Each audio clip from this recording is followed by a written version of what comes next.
அனைவருக்கும் வணக்கம். நான் உங்கள் ஜோதிட சதாம். இந்த பதிவில் ஜாதக ரீதியாகவும் ஜாதகம் இல்லாதவங்களுக்கும் ஒரு முக்கியமான விஷயத்தை பற்றி நான் சொல்ல போகிறேன். அதாவது அது என்னன்னு கேட்டீங்க அப்படின்னா, மனுஷனாக பிறந்த ஒவ்வொருவருக்கும் தன்னுடைய வாழ்நாளில் ஒரு கஷ்டம் அப்படிங்கிறது வரும்போது, அவங்க மிகுந்த துன்பத்தில் இருக்கின்ற பொழுது அவங்க என்ன சொல்லுவாங்க அப்படின்னு கேட்டால், நான் என்ன நேரத்தில் பிறந்தேனோ நான் இந்த கஷ்டப்படுறேன், என் நேரமே சரியில்லை போல தெரியுது, அதனால தான் எனக்கு எடுத்ததெல்லாம் நஷ்டத்திலேயே முடியுது, நான் கஷ்டத்திலேயே இருக்கிறேன், அப்பா அம்மா என்னை எந்த நேரத்தில் பெற்றெடுத்தாங்களோ நான் படாத கஷ்டப்படுறேன் அப்படின்னு சொல்லுவாங்க. இன்னொரு சில பேர் பார்த்தீங்க அப்படின்னு சொன்னால் ஒருபடி மேலேயே போய் கடவுளையே பயங்கரமாக திட்டிக்கிட்டு இருப்பாங்க. இந்த கடவுளுக்கு கண் இல்லையா, இந்த குருட்டு கடவுள் ஏன் தான் இப்படி என்னை சோதிக்குது அப்படின்னு சொல்லி கடவுளை திட்ட ஆரம்பிச்சிருவாங்க. அப்போ இன்னும் சில பேர் போய் அப்பா அம்மாவே திட்டுவாங்க, நீ என்ன நேரத்தில் பெற்று போட்டிங்களோ நான் இந்த கஷ்டப்படுறேன் அப்படின்னு சொல்லி. இன்னும் சில பேர் பார்த்தீங்கன்னா, என்னுடைய முன்னோர்கள் என்ன பாவ புண்ணியம் பண்ணாங்களோ அவங்க செஞ்ச பாவங்கள் எங்களை பிடிச்சி இப்படி ஆட்டுது, வாழ்க்கையில் நான் ரொம்ப கஷ்டப்பட்டுட்டு இருக்கேன் அப்படின்னு சொல்லி இப்படி பலரும் பலவிதமாக புலம்புறதை நம்ம பார்த்துருக்குறோம். இதுக்கெல்லாம் என்ன காரணம்ங்க? சரி, ஒரு சில வகையில் இந்த காரணங்களை நம்ம எப்படி ஏற்றுக்கிறது? இது எப்படி ஏற்றுக்க முடியும்? ஆனால் சுய ஜாதகங்களில் இருக்கிற குறைபாடுகள் நிறைபாடுகள் அப்படிங்கிறது நிறைய இருக்கும். அந்த வகையில் என்ன குறைபாடுகள் என்ன நிறைபாடுகள், அதற்கு என்ன காரணம், ஏன் இந்த ஜாதகர் கஷ்டப்படுறாரு அப்படிங்கிறத பற்றிய பதிவு தான் இந்த பதிவு. ஸ்கிப் பண்ணாமல் பாருங்கள். முதல் பாயிண்ட், ஒருத்தர் ஞாயிற்றுக்கிழமை ஒரு குழந்தை பிறக்குது அப்படின்னு வச்சுக்கலாம். இந்த ஞாயிற்றுக்கிழமை அதே பிறக்கின்ற குழந்தை காலையில் 6 to 7 பிறக்குது அப்படின்னு சொன்னால் கண்டிப்பாக அந்த ஞாயிற்றுக்கிழமை காலையில் 6 to 7 எப்போவுமே சூரிய ஓரையாக இருக்கும். சூரிய ஓரை தான் ஃபஸ்ட்டு ஆரம்பிக்கும். இப்போ இந்த சூரிய ஓரையில் இந்த குழந்தை பிறந்திருக்குது. இப்போ இந்த குழந்தைக்கு ஜாதகம் கணிச்சு எழுதுகின்ற பொழுது என்ன டைமிங் போட்டு எழுதுவாங்க? இப்போ ஞாயிற்றுக்கிழமை காலையில் 6:10 to 6:10 தான் சூரிய உதயம் அப்படின்னு சொல்லி வச்சுக்கிருவோம். இந்த 6:10 சூரிய உதயம் அப்படிங்கிற பொழுது இந்த சூரிய உதயம் மறுநாள் காலை 6:09 வினாடிகள் வரை இருக்கும். அப்போ இதுக்கு இடைப்பட்ட காலங்கள் 24 மணி நேரம் அப்படிங்கிறது இந்த ஒரு நாள் ஞாயிற்றுக்கிழமை. அப்போ இதுக்கு இடையில் ஞாயிற்றுக்கிழமை பொதுவாக இவ்வளவு நேரத்தில் இந்த 24 மணி நேரத்தில் எந்த குழந்தை பிறந்தாலும் அதுக்கு சூரிய உதயம் அப்படிங்கிறது ரொம்ப ரொம்ப முக்கியமான ஒரு விஷயம். அப்போ இதில் தான் ஜாதகம் கணிச்சு நம்ம எழுத முடியும். அப்படி எழுதுகின்ற பொழுது இந்த 6:10 அப்படிங்கிறதுல ஒரு 7 மணிக்கு குழந்தை பிறந்திருந்தாலும் சரி, 6:50க்கு பிறந்திருந்தாலும் சரி, அப்போ இந்த வேளைகளில் குழந்தை பிறக்கின்ற பொழுது அது சூரிய ஓரையில் தான் பிறந்திருக்கிறது அப்படிங்கிறத நம்ம முடிவாக தெரிஞ்சுக்கலாம்.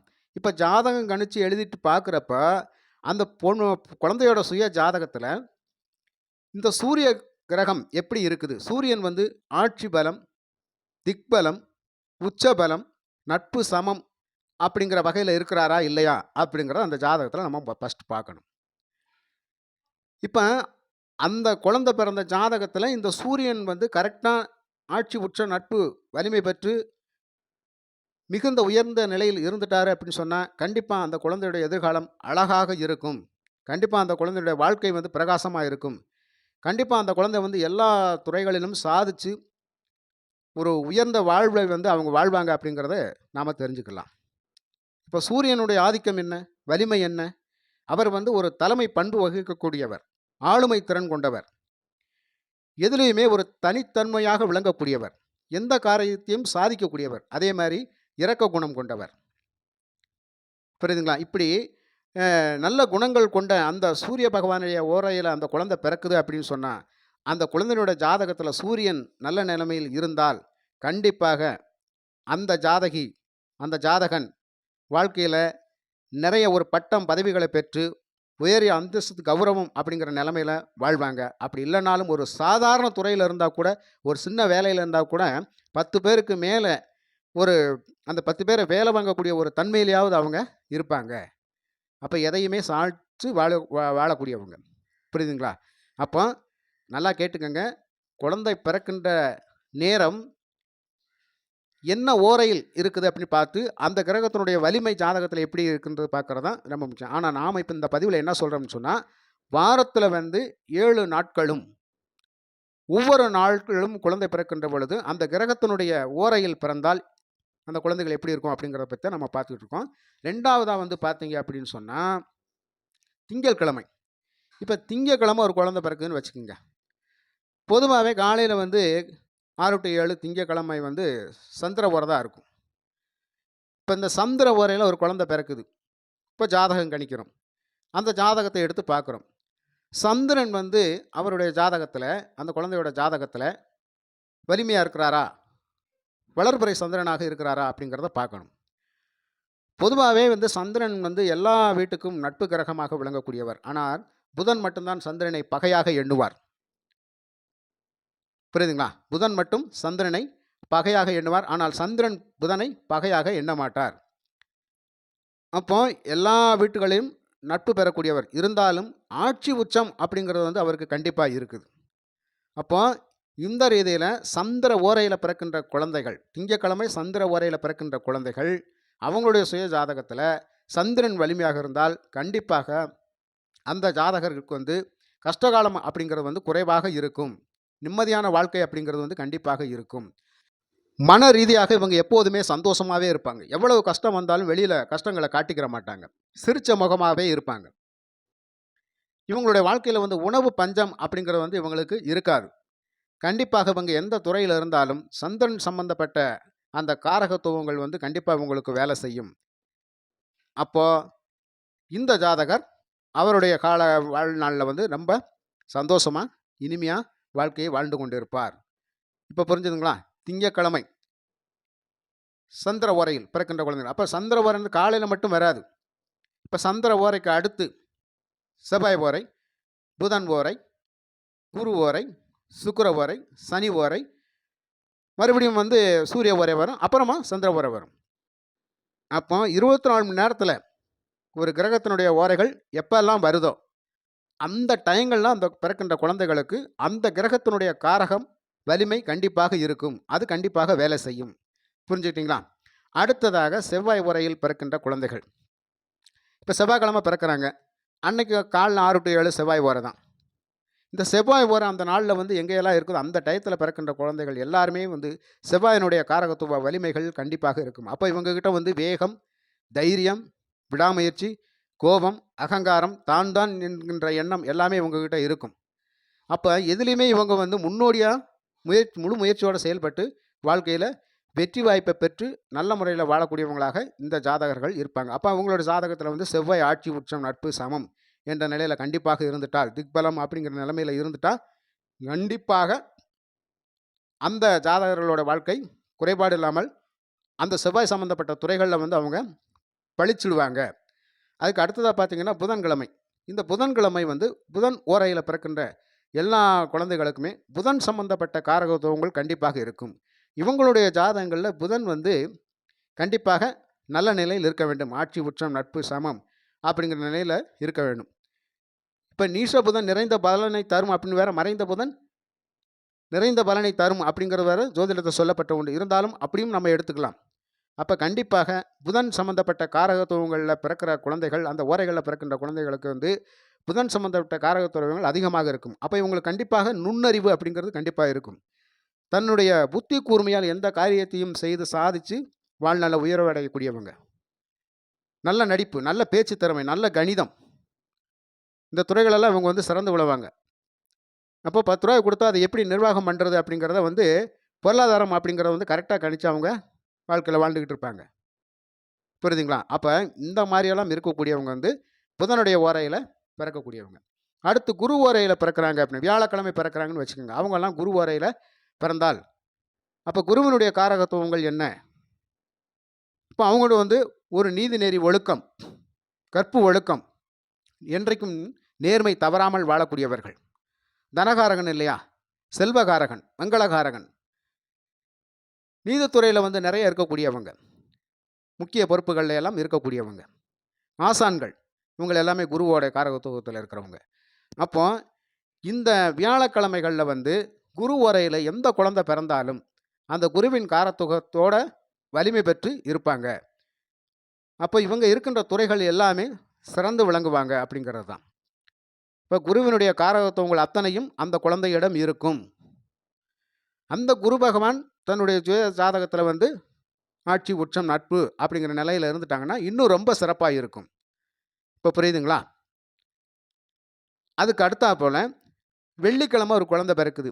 இப்போ வெள்ளிக்கிழமை அந்த சுக்கிர ஓரையில பிறக்குது. அந்த குழந்தை சுக்கிர ஓரையில் பிறந்திருந்தால், கண்டிப்பாக சுய ஜாதகங்கள்ல வந்து சுக்கிரன் என்று சொல்லக்கூடியவர் ஆட்சி உச்சம், நட்பு வலிமை பெற்று, திக்பலம் பெற்று, சுப நிலைமையில் இருந்துவிட்டால் கண்டிப்பாக அந்த ஜாதகர் வாழ்க்கையில சகல செல்வாக்கையும் பெற்று ஆடம்பரமாக வாழக்கூடியவராக இருப்பார். ஏன்னா சுக்கிரனுடைய காரகம் என்ன? அவருக்கு ஆடம்பரம் தான் ரொம்ப பிடிக்கும். ஒரு அற்புதமான சந்தோஷமான வாழ்க்கைக்கு சொந்தக்காரர். நினைத்ததை அனுபவித்து வாழ வேண்டும் என்று நினைப்பவர். புரியுதுங்களா? அப்ப காசு, பணம், செல்வாக்கியம் இருக்கணும். சுகபோகமா வாழணும் அப்படிங்கிற ஒரு ஆர்வம் அவங்ககிட்ட இருக்கும். அவங்க எந்த வழியிலயாவது சந்தோஷத்தை மட்டுமே விரும்பக்கூடியவங்களா இருப்பாங்க. அதனால வெள்ளிக்கிழமை பிறக்கின்ற குழந்தைகள் அந்த சுக்கிர உரையில் பிறந்து அவங்களுடைய சுய ஜாதகங்கள்ல சுக்கிரன் வலிமை பெற்று நின்றால் அந்த குழந்தைகளுக்கு சுக்கிரனுடைய காரகத்துவங்கள் கண்டிப்பாக இருக்கும்.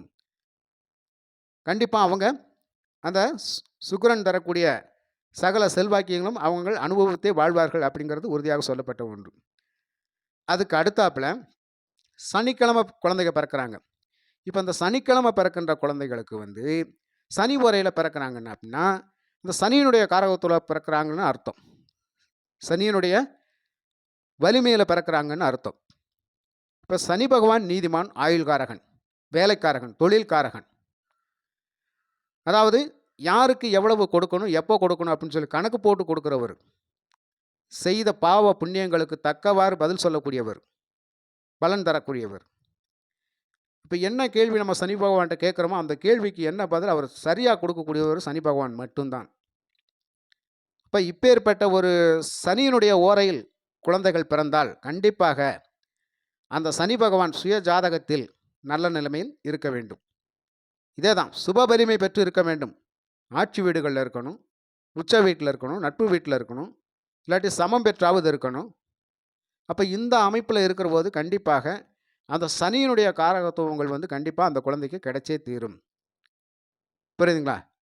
இப்போ சனி பகவான் என்ன உழைத்து சம்பாதிக்கக்கூடியவர், உழைப்பை மட்டும் விரும்பக்கூடியவர், தன்னுடைய உழைப்பினால் வாழ்க்கையில் முன்னேறக்கூடியவர், செய்கின்ற தொழில் மூலயமாக வாழ்க்கையில் முன்னேறக்கூடியவர். அப்போ இவரும் நீதி தவறாமல் நடக்கக்கூடியவர் தான். இப்போ இப்பேற்பட்ட சனி பகவானுடைய ஓரையில் பிறக்கின்ற குழந்தைகள் கண்டிப்பாக சனியினுடைய காரகத்துவங்கள் அதிகமாக இருக்கும். இப்போ புரியுதுங்களா? இப்போ ஜாதகம் இருக்கிறவங்களும் சரி, இல்லாதவங்களும் சரி, கொஞ்சம் யோசனை பண்ணி பாருங்கள். இந்த 7 கிரகங்களை வச்சு தான் நாம் அந்த பலன்களை நம்ம சொல்லியிருக்கிறோம். இப்போ ஒவ்வொருத்தரும் வந்து நீங்கள் யோசனை பண்ணி பாருங்கள். இது வரைக்கும் நீங்கள் எப்படி இருக்கிறீங்க அப்படிங்கிறத கொஞ்சம் யோசனை பண்ணி பாருங்கள். உங்களுடைய குறைநிறைகள் உங்களுக்காக தெரியும், நாம் எப்படி இருக்கோம் அப்படிங்கிறத. உங்களுடைய நீங்கள் இப்போ இருக்கிற சூழ்நிலையும் நான் சொன்ன பலன்களையும் ஒப்பிட்டு பாருங்கள். இப்போ எந்த ரீதியில் வந்து நமக்கு பலன் குறைவாக இருக்குது, எந்த ரீதியில் வந்து பலன் அதிகமாக இருக்குது, எது சம்பந்தமாக நாம் இப்போ இருக்கிறோம், எப்படி போய்கிட்டு இருக்கிறோம், இந்த குறைபாடுகள் தான் காரணமா அப்படிங்கிற உங்களுடைய கேள்விக்கு எல்லாமே வந்து கொஞ்சம் விடை தெரியும். அப்போ நீங்கள் 7 நாட்களில் நீங்கள் பிறக்கின்ற நேரங்கள் சரியாக இருக்க வேண்டும். நேரங்கள் சரியாக எந்த நேரத்தில் பிறந்தாலும் அந்த நாளுக்குள்ள கிரகம் ஓரைகள் வலிமை பெற்றிருக்கிற அந்த ஓரையில் நீங்கள் பிறந்திருக்கீங்களா அப்படிங்கிறதான் ரொம்ப ரொம்ப முக்கியமான விஷயம். மறுபடியும் சொல்கிறேன், ஞாயிற்றுக்கிழமை ஒரு குழந்தை பிறக்குது அப்படின்னு சொன்னால் அந்த ஞாயிற்றுக்கிழமை சூரிய ஓரையில் அந்த குழந்தை பிறந்திருக்கிறதா அப்படின்னு சொல்லி பாருங்கள். சுய ஜாதகத்தில் வந்து அந்த சூரியன் வந்து வலிமை பெற்று இருக்கிறாரா அப்படிங்கிறதையும் நம்ம பார்த்துட்டோம் அப்படின்னு சொன்னால் கண்டிப்பாக அந்த ஜாதகி வந்து வலுவானவங்களாகத்தான் இருப்பாங்க, அந்த ஜாதகர் வலுவானவராகத்தான் இருப்பார் அப்படிங்கிறத நம்ம தெரிஞ்சுக்கலாம். பொதுவாகவே வாரத்தில் 7 நாட்களும் குழந்தைகள் பிறக்கும். ஆனால் அந்த பிறக்கின்ற குழந்தைகள் எந்த ஓரைகளில் பிறக்கின்றார்கள் என்பதை நாம் கவனித்து பார்க்க வேண்டும். அன்றைய நாளில் அந்த கிரகத்தினுடைய ஓரையில் பிறக்கின்ற பொழுது அந்த ஓரையின் அதிபதி, அந்த நாளுக்குள்ள அதிபதி சுய ஜாதகங்களில் வலுப்பெற்று இருந்தால் கண்டிப்பாக அந்த ஜாதகர்களுக்கு சுபபலன்களே நடக்கும். வாழ்க்கையில் நிறைய மாற்றங்களையும் ஏற்றங்களையும் அவர்கள் சந்திப்பார்கள். சந்தித்து வாழ்க்கையை வளமானதாக மாற்றி அமைத்துக் கொள்வார்கள். அந்த ஓரையின் அந்த ஓரையில் வரக்கூடிய கிரக ஆதிக்கம் அவர்களுக்கு அனைத்து காரகத்துவங்களையும் கண்டிப்பாக கொடுக்கும் அப்படிங்கிறது தான் உண்மை. இப்போ நீங்கள் உங்கள் சுய ஜாதகங்களை நீங்கள் பரிசோதனை பண்ணி பார்த்துக்கங்க. உங்கள் சுய ஜாதகங்களை பார்த்தீங்கன்னு சொன்னால் நீங்கள் என்ன கிழமை பிறந்திருக்கீங்க அப்படின்றத பாருங்கள். அந்த கிழமையில் எந்த நேரத்தில் பிறந்திருக்கீங்கன்னு சொல்லி பாருங்கள்.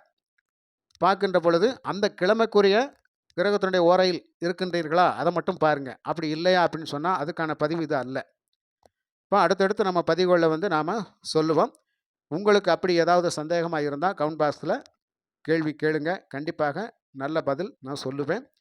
மற்றபடி இந்த பதிவு உங்களுக்கு பிடிச்சிருந்தால் லைக் பண்ணுங்கள், ஷேர் பண்ணுங்கள், மற்றவங்களுக்கு பதிவை எடுத்து சொல்லுங்கள். உங்கள் உறவினர்களுக்கும் இதை வந்து இந்த பதிவில் வந்து நீங்கள் செக் பண்ணி பார்த்துக்கங்க. உறவினருடைய ஜாதகங்களையும் நீங்கள் இந்த பதிவை வந்து கொடுத்து செக் பண்ணி பார்த்துக்கங்க. மற்றும் ஒரு நல்ல பதிவில் உங்களை நான் சந்திக்கிறேன். நன்றி, வணக்கம்.